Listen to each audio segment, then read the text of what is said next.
الحمد لله رب العالمين والصلاة والسلام على رسوله الكريم وعلى آله وصحبه أجمعين وأشهد أن لا إله إلا الله وأشهد أن محمدا عبده ورسوله۔ آج کی کلاس میں کچھ باتیں قرآن مجید کے حقوق سے متعلق آپ کی خدمت میں پیش کی جائیں گی۔ قرآن کریم تمام آسمانی کتابوں کا سردار ہے، اللہ تبارک و تعالیٰ کا حقیقی کلام اور بندوں کی طرف اس کا پیغام ہے۔ جو شخص اس قرآن کو مضبوطی سے تھامتا ہے وہ ناجی ہے، وہ نجات پانے والا ہے۔ جو شخص اسے پس پشت ڈالتا ہے، جو قرآن مجید سے اعراض کرتا ہے، وہ ہلاک ہونے والا ہے۔ اس کتاب عظیم کے ہمارے اوپر 6 حقوق ہیں جن کا سیکھنا اور انہیں ادا کرنا ہر مسلمان پر فرض ہے۔ قرآن کریم کے 6 حقوق یہ ہیں: قرآن کریم پر ایمان لانا، نمبر 2 قرآن مجید کی تلاوت کرنا، نمبر 3 قرآن مجید پر عمل کرنا، نمبر 4 قرآن مجید کو سمجھنا، نمبر 5 قرآن کی تعلیمات کو دوسروں تک پہنچانا، نمبر 6 قرآن سے محبت کرنا، اس کتاب عظیم کا احترام کرنا۔ قرآن کریم کے حقوق میں سب سے پہلا حق ایمان لانا ہے۔ اللہ نے فرمایا: یا ایھا الذین آمنوا آمنوا باللہ ورسولہ والکتاب الذی نزل علی رسولہ والکتاب الذی انزل من قبل۔ اے ایمان والوں، اللہ پر، اس کے رسول پر، جو کتاب اس نے اپنے پیغمبر آخر الزمان پر نازل کی ہے، جو کتابیں اس سے پہلے نازل کی گئی تھی، سب پر ایمان لاؤ۔ وَمَن يَكْفُرْ بِاللَّهِ وَمَلَائِكَتِهِ وَكُتُبِهِ وَرُسُلِهِ وَالْيَوْمِ الْآخِرِ، جو شخص اللہ، اس کے فرشتوں، اس کی کتابوں، اس کے پیغمبروں اور روز قیامت کا انکار کرے، فَقَدْ ضَلَّ ضَلَالًا بَعِيدًا، وہ رستے سے بھٹک کر بہت دور جا پڑا، وہ بڑی گمراہی کا شکار ہو گیا۔ قرآن مجید پر ایمان لانے میں 4 باتیں ہیں۔ نمبر 1، اس بات پر ایمان لایا جائے کہ قرآن کریم رب العالمین کا حقیقی کلام ہے، جسے اس نے انبیاء اکرام میں سے سب سے آخری پیغمبر محمد صلی اللہ علیہ وسلم پر نازل کیا ہے۔ اس میں کسی طرح کا کوئی شک اور شبہ نہیں ہے، جو الحمدللہ آج بھی بعینہ، بغیر کسی کمی اور زیادتی کے، اسی حالت میں ہمارے ہاتھوں میں موجود ہے جس حالت میں نبی کریم صلی اللہ علیہ وسلم پر نازل ہوئی تھی۔ قرآن مجید پر ایمان لانے میں دوسری بات یہ ہے، اس کتاب میں مذکور ہر خبر کی تصدیق کی جائے۔ اس کتاب میں موجود ہر حکم کو، ہر نہیں کو حق اور عدل و انصاف پر مبنی مانا جائے۔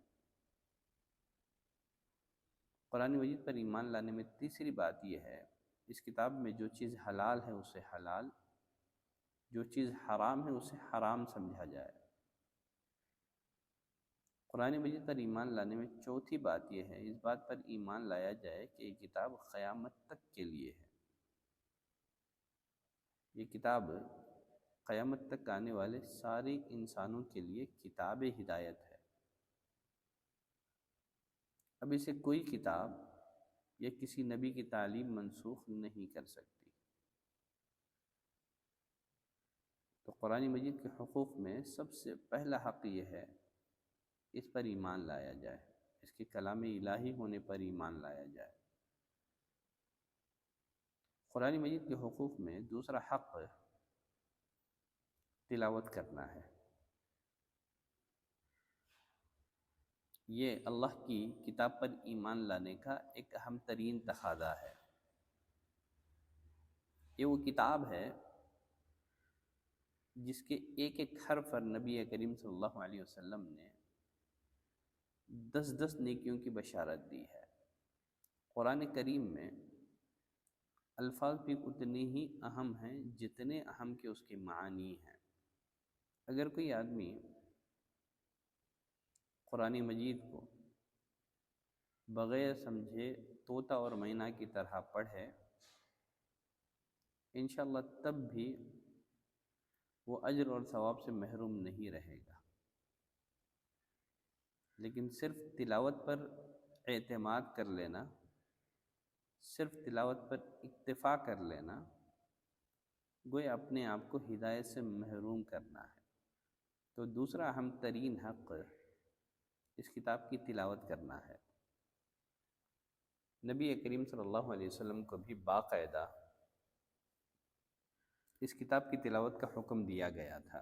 اللہ نے فرمایا اتل ما اوحی الیک من الکتاب واقیم الصلاۃ، آپ پر جو قرآن وحی کی گئی ہے، آپ پر جو کتاب وحی کی گئی ہے، اس کی تلاوت کیا کریں، واقیم الصلاۃ، نماز قائم کریں۔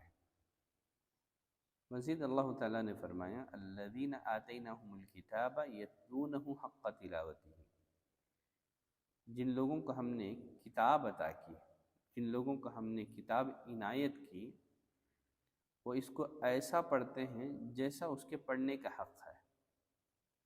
اولئک یؤمنون بہ، یہی لوگ اس پر ایمان رکھنے والے ہیں۔ ومن یکفر بہ فاولئک هم الخاسرون، اور جو اس کو نہیں مانتے، جو اس کے ساتھ کفر کا رویہ اختیار کرتے ہیں، یہی لوگ خسارہ پانے والے ہیں۔ قرآن مجید کی تلاوت کے بھی کچھ حقوق ہیں، قرآن مجید کی تلاوت کے کچھ آداب ہیں۔ اس کتاب کی تلاوت کے آداب میں پہلا ادب یہ ہے کہ قرآن کریم کو تجوید کے قواعد کا لحاظ کر کے تلاوت کیا جائے، تاکہ قرآن کریم کی تلاوت کا حق ادا ہو سکے۔ تلاوت کا دوسرا حق یا تلاوت کا دوسرا ادب یہ ہے روزانہ اس کی تلاوت کی جائے۔ عثمان بن عفان رضی اللہ تعالیٰ عنہ فرمایا کرتے تھے لو طہرت قلوبکم ما شبعتم من کلام ربکم، دل پاک ہو تو کبھی تم رب العالمین کے کلام سے سیر نہیں ہو سکتے۔ فرماتے ہیں وما احب ان یأتی علی یوم ولا لیلۃ، مجھے پسند نہیں ہے کوئی دن کوئی رات مجھ پر ایسا گزرے جس میں اللہ کی کتاب کی تلاوت نہ کروں، مصحف کی تلاوت نہ کروں، مجھے یہ بات پسند نہیں ہے۔ تو روزانہ اس کی تلاوت کا اہتمام کریں۔ اس کی تلاوت کا ایک حق یہ بھی ہے خوش الہانی سے اس کو پڑھیں، اس کی تلاوت کریں۔ نبی کریم صلی اللہ علیہ وسلم نے فرمایا زین القرآن باصواتکم، قرآن کو اپنی آوازوں سے مزین کر کے پڑھو۔ اور ایک روایت میں نبی کریم صلی اللہ علیہ وسلم نے فرمایا لیس منا من لم یتغن بالقرآن، جو قرآن کو خوبصورت نہیں پڑھتا وہ ہم میں سے نہیں ہے۔ قرآن کی تلاوت کا چوتھا ادب یا چوتھا حق یہ ہے قرآن مجید کی تلاوت کرتے ہوئے ظاہری و باطینی آداب کا خیال رکھا جائے، باوضو ہو کر اعوذ باللہ بسم اللہ پڑھ کر اس کی تلاوت کی جائے، حضور قلب کے ساتھ، تفہم اور تفکر کے ساتھ اس کی تلاوت کا اہتمام کیا جائے، قرآن سے ہدایت لینے کے لیے اسے پڑھا جائے، اپنے خود ساختہ خیالات اور نظریات کی دلیل قرآن میں نہ ڈھونڈی جائے۔ اللہ نے فرمایا لا یمسہ الا المطہرون، قرآن کو نہیں چھوتے ہیں مگر پاک لوگ۔ شیخ الاسلام ابن تیمیہ رحمۃ اللہ علیہ فرماتے ہیں فَإِذَا كَانَ وَرَقُهُ لَا يَمَسُّهُ إِلَّا الْمُطَهَّرُونَ، پس جب قرآن کے اوراق کو پاک لوگ ہی چھو سکتے ہیں، فَمَعَانِيهِ لَا يَهْتَدِي بِهَا إِلَّا الْقُلُوبُ الطَّاهِرَةُ، اسی طرح اس کے معانی بھی اسی کو سمجھ آئیں گے جس کا دل پاک ہو۔ اس کی معنی کو سمجھنے کی توفیق بھی انہی کو نصیب ہوگی جن کے دل پاک ہو۔ تو قرآن کی تلاوت کرتے ہوئے ظاہری اور باطنی جو آداب ہیں ان کا پاس و لحاظ رکھا جائے۔ قرآن کی تلاوت کے آداب میں سے ایک ادب یہ ہے تلاوت ٹہر ٹہر کر کی جائے۔ اللہ نے فرمایا وَرَتِّلِ الْقُرْآنَ تَرْتِيلًا، قرآن کو ٹہر ٹہر کر پڑھو۔ ٹہر ٹہر کر قرآن پڑھنا یہ تثبیت قلبی کا ایک بہت بڑا ذریعہ ہے، دل کی ثابت قدمی کا ایک بہت بڑا ذریعہ ہے۔ اللہ نے فرمایا وَكَذَلِكَ لِنُثَبِّتَ بِهِ فُؤَادَكَ وَرَتَّلْنَاهُ تَرْتِيلًا، اسی طرح ہم نے قرآن کو تھوڑا تھوڑا کر کے اتارا ہے تاکہ ہم اس کے ذریعے سے تمہارے دل کو ثابت قدمی عطا کریں۔ وَرَتَّلْنَاهُ تَرْتِيلًا، ہم نے قرآن کو ٹہر ٹہر کر پڑھ کر سنایا ہے۔ قرآن کی تلاوت کے آداب میں سے ایک ادب یہ ہے اس کو حفظ بھی کیا جائے، حسب توفیق زیادہ سے زیادہ قرآن مجید کو یاد کرنے کی کوشش کی جائے۔ تو قرآن مجید کے حقوق میں سب سے پہلا حق ایمان لانا ہے، دوسرا حق قرآن مجید کی تلاوت کرنا ہے۔ قرآن مجید کے حقوق میں تیسرا حق ہے تدبر اور تفکر، اسے سمجھنے کی کوشش کی جائے، اس کے معنی کی گہرائی تک پہنچنے کے لیے اس میں تدبر سے کام لیا جائے۔ بعض حضرات کو شیطان یہ وسوسہ ڈالتا ہے کہ قرآن سمجھنا یہ مشکل کام ہے، اس کا سمجھنا آسان نہیں ہے، لیکن اللہ تعالیٰ نے یہ وسوسہ اور بہانہ بھی ختم کر دیا۔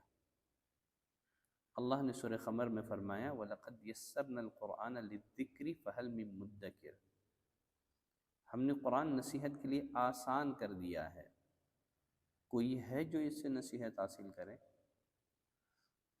دیکھیے فہم قرآن کے دو درجے ہیں، ایک ہے تذکر بالقرآن اور ایک ہے تدبر فی القرآن۔ تذکر بالقرآن یہ ہے قرآن سے نصیحت حاصل کرنا۔ اس اعتبار سے قرآن مجید بہت ہی آسان ہے۔ اللہ نے فرمایا وَلَقَدْ يَسَّرْنَا الْقُرْآنَ لِلذِّكْرِ فَهَلْ مِن مُدَّكِرٍ، ہم نے قرآن کو نصیحت حاصل کرنے کے لیے آسان بنایا ہے کوئی نصیحت حاصل کرنے والا؟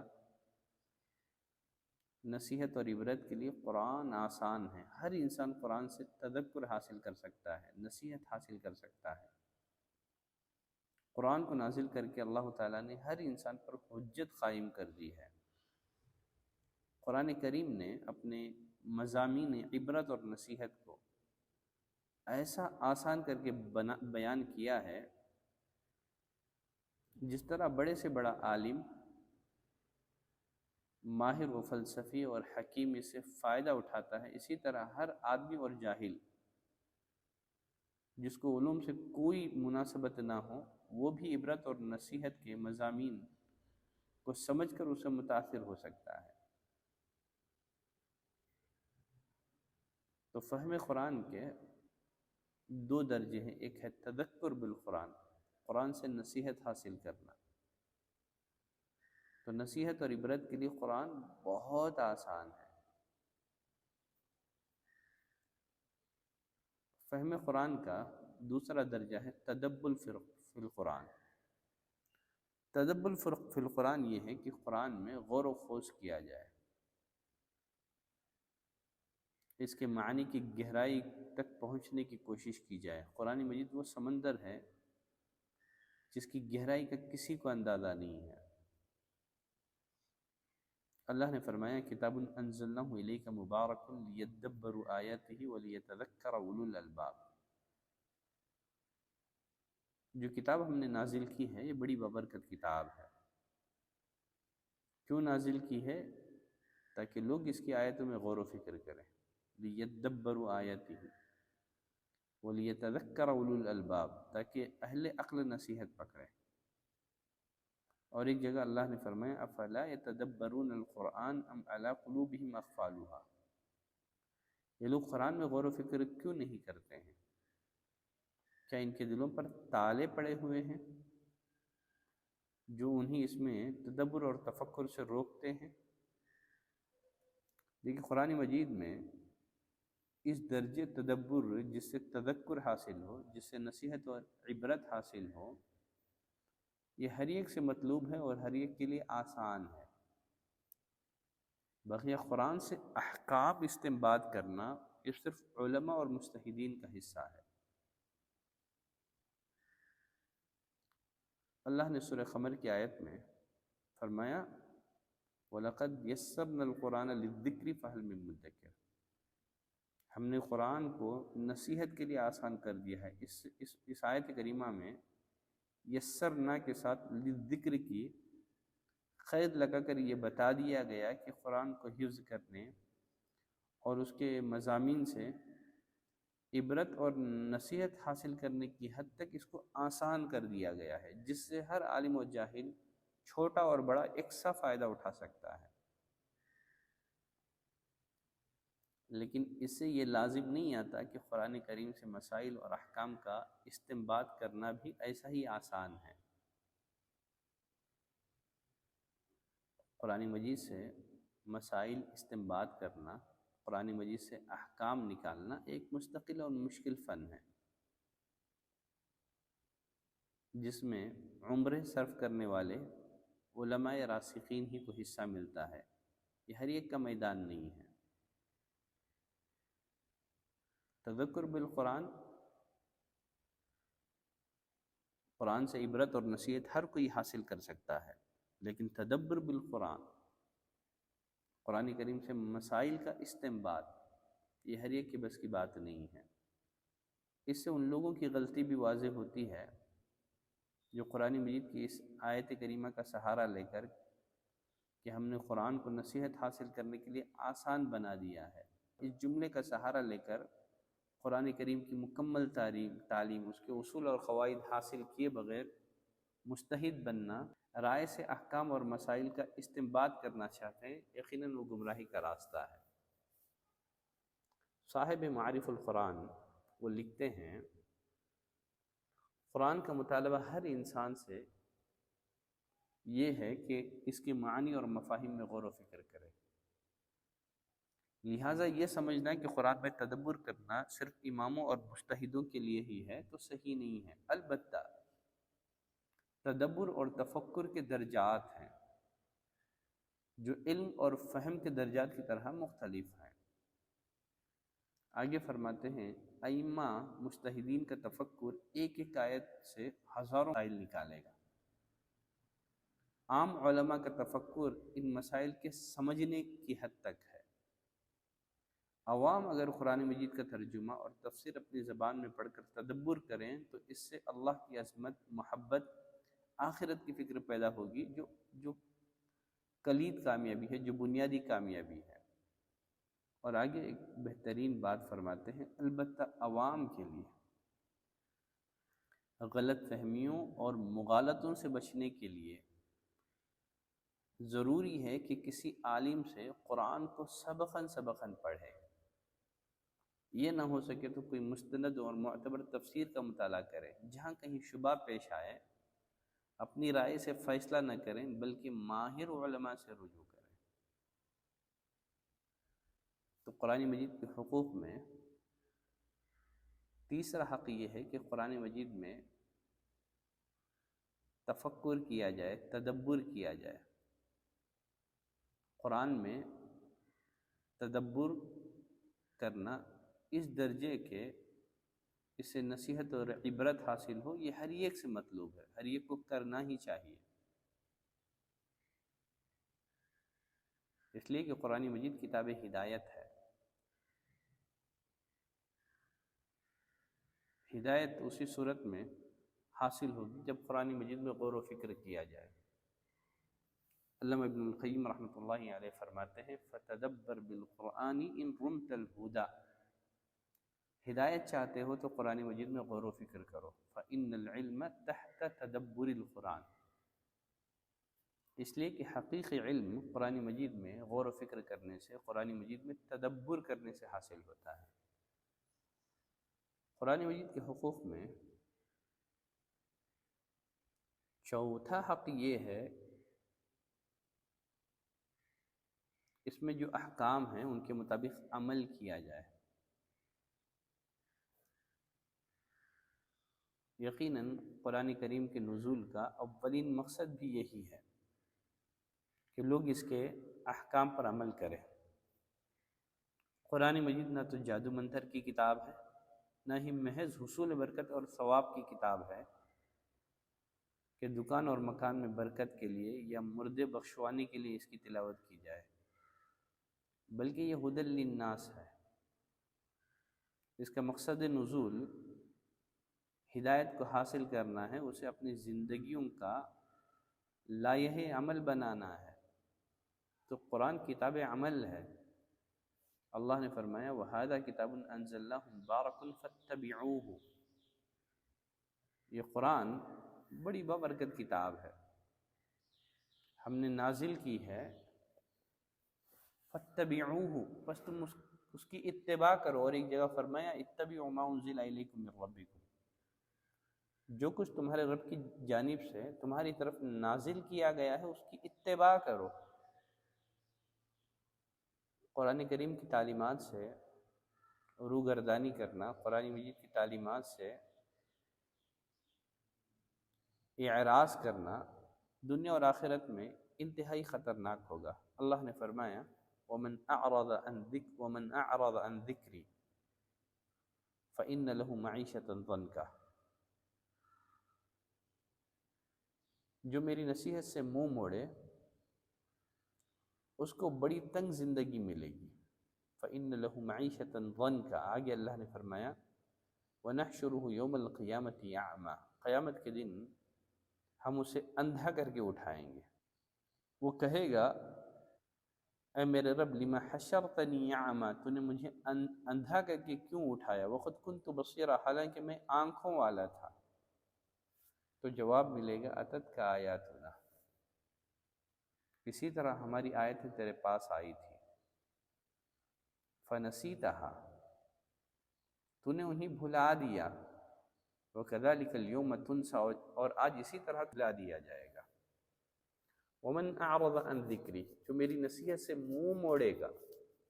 امام قرطبی رحمۃ اللہ علیہ ذکری کی تشریح کرتے ہوئے لکھتے ہیں اے دینی و تلاوت کتابی،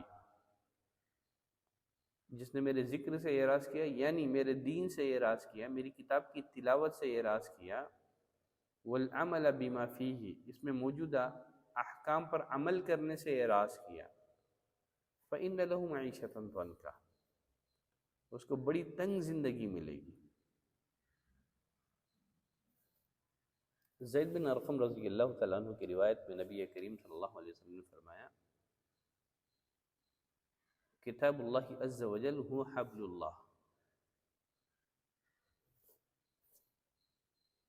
یہ کتاب جو تمہارے ہاتھ میں ہے اللہ کی رسی ہے۔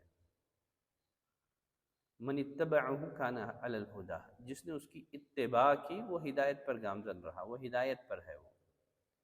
ومن ترکہ کان علی ضلالہ، جسے اس نے چھوڑ دیا اس نے راہ ضلالت اختیار کی۔ حجۃ الوداع کے موقع پر ایک عظیم مجمع کو خطاب کرتے ہوئے نبی کریم صلی اللہ علیہ وسلم نے فرمایا انی قد ترکتکم ما ان اعتصمتم به فلن تضلوا ابدا، میں تمہارے درمیان وہ چیز چھوڑ جا رہا ہوں، اگر اسے مضبوطی سے تھامے رہے تو کبھی بھی گمراہ نہیں ہوگے، یعنی اللہ کی کتاب اور اس کے نبی کی سنت۔ تو قرآن مجید کے حقوق میں ایک اہم ترین حق قرآن مجید کے احکام پر عمل کرنا ہے۔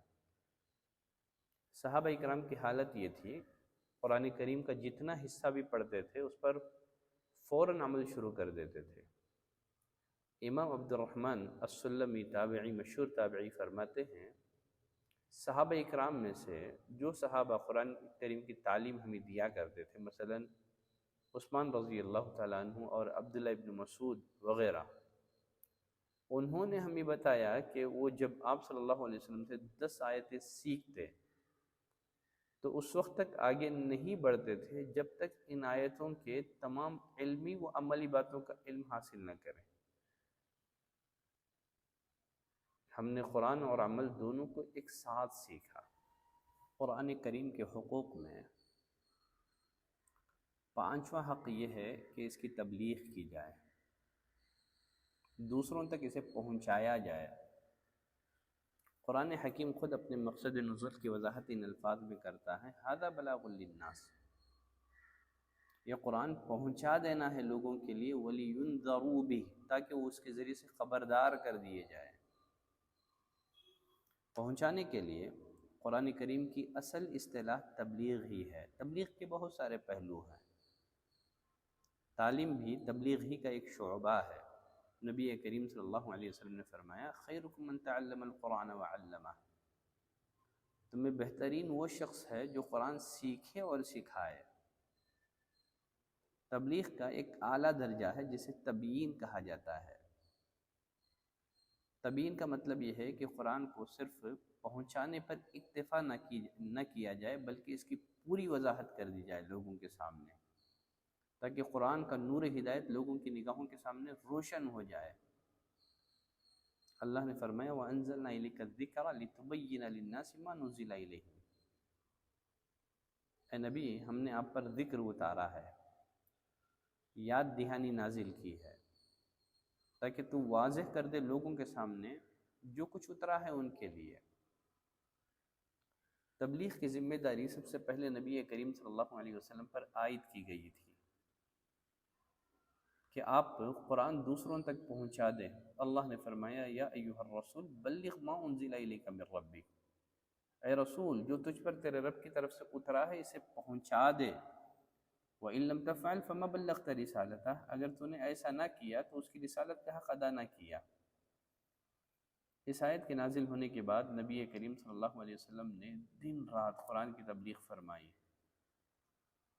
اس کی خاطر اپنی تکلیفیں برداشت کی، لیکن آپ اس مشن میں مصروف رہے۔ آپ کے بعد آپ کے ہر امت کا فریضہ ہے کہ وہ قرآن کی تبلیغ کرے، اس کی نشر و اشاعت کریں، کیونکہ نبی کریم صلی اللہ علیہ وسلم کے بعد نبوت کا دروازہ بند ہو چکا ہے۔ لہٰذا اس امت کا ہر فرد اپنی اپنی صلاحیت کے مطابق اس فریضے کی ادائیگی کا ذمہ دار ہے۔ جسے ناظرہ پڑھنا آتا ہے وہ دوسروں کو ناظرہ پڑھنا سکھا دے، جسے حفظ ہے وہ دوسروں کو یاد کرائیں، جسے ترجمہ آتا ہے دوسروں کو ترجمہ پڑھائیں، جسے اس کا کچھ علم اور فہم حاصل ہے وہ دوسروں تک پہنچائیں۔ حتیٰ کہ اگر کسی کو ایک آیت ہی یاد ہو تو اسے دوسروں کو یاد کرا دے، یا قرآن کی کسی ایک آیت یا سورت کا مفہوم معلوم ہے وہ صرف اسی کا علم دوسروں تک منتقل کر دے۔ نبی کریم صلی اللہ علیہ وسلم نے فرمایا، بلغوا انی ولو آیا، پہنچا دو میری طرف سے گرچہ وہ ایک آیت ہی کیوں نہ ہو۔ لیکن بڑے افسوس کے ساتھ کہنا پڑتا ہے کہ وہ امت جس کی ذمہ داری یہ تھی کہ قرآن کو اقوام عالم تک پہنچائیں، آج وہ خود اس کی محتاج ہے کہ اسے قرآن پہنچایا جائے۔ قرآن کریم کے حقوق میں سے ایک اہم ترین حق قرآن سے محبت اور احترام بھی ہے، کیونکہ قرآن مجید یہ کلام الہی ہے، اللہ کا کلام ہے، پیغام الہی ہے۔ اس سے محبت کی جائے، اس کا احترام کیا جائے۔ عربی زبان کا ایک محاورہ ہے، کلام الملوک ملوک الکلام، بادشاہوں کا کلام کلاموں کا بادشاہ ہوتا ہے۔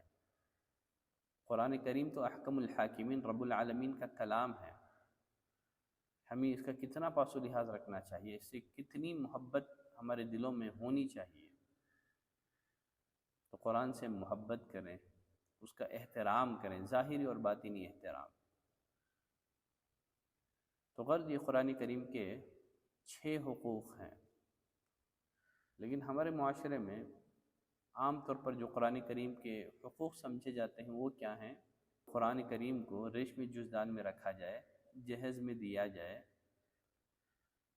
نزا کے وقت سرہانے کے قریب بیٹھ کر قرآن کی تلاوت کی جائے، نئی دکانوں اور مکان میں اس کی تلاوت کی جائے، عدالتوں میں قسم اٹھاتے وقت سر پر رکھا جائے، پریشانی کے وقت فال نکالا جائے۔ کیا قرآن ان مقاصد کے لیے نازل کیا گیا؟ نعوذ باللہ من ذالک۔ قرآن مجید اس لیے اتارا گیا تاکہ ہم اس پر ایمان لائیں، عمل کریں، غور و فکر کریں، تدبر کریں، اس کی تبلیغ کریں۔ قرآن مجید کے جو حقوق آج کے درس میں بیان کیے گئے، ہم کو چاہیے کہ ہم ان حقوق کی ادائیگی کی فکر کریں، ان حقوق کو ادا کرنے کی کوشش کریں۔